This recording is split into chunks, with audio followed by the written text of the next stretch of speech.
She stole my heart, then sunk her fangs into my neck.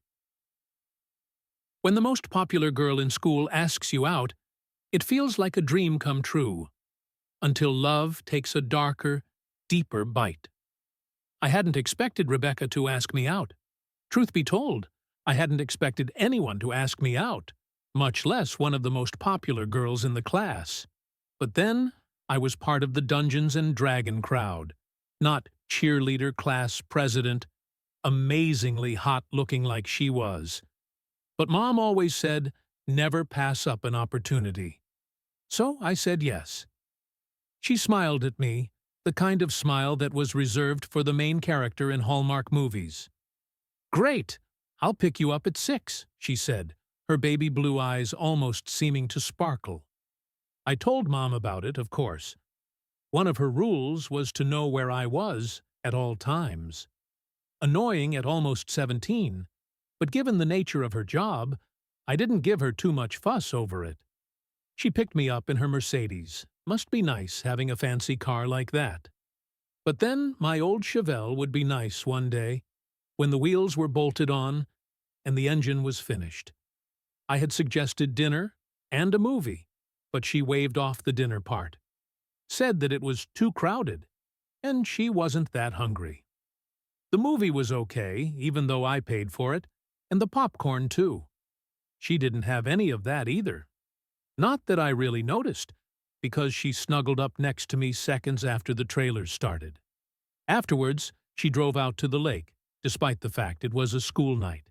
To be honest, I was starting to worry at this point. She was all over me on the drive there, and I just knew I'd either say something stupid or do something stupid. There was no way I was this lucky. As her fangs ripped into my neck, I realized, yep, I wasn't lucky at all. Just before everything went black. The next morning, I paused outside the classroom door. I made sure to have the same jeans I was wearing the day before, still muddy, with leaves stuck to my shoes. The shirt was new, though, one of those Dr. Seuss numbered Thing shirts from The Cat in the Hat. The one had Thing 2 on it. Mom has a sense of humor.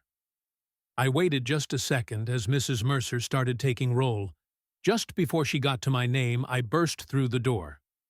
"Here! Sorry I'm late!" I yelled, drawing amused glances from most of the class, and one terrified look from Rebecca. I didn't even notice that I tripped, almost falling into my desk next to hers. Her eyes were big as a natural 20 as I smiled at her.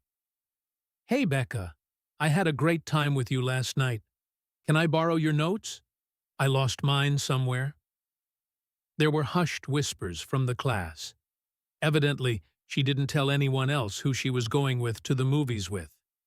The whole classroom's eyes were on her as she handed them over wordlessly, her hand almost trembling a bit. I smiled, then turned back towards Mrs. Mercer, ignoring her for the rest of the class. I only had a B average in here and needed to bring it up to be continued.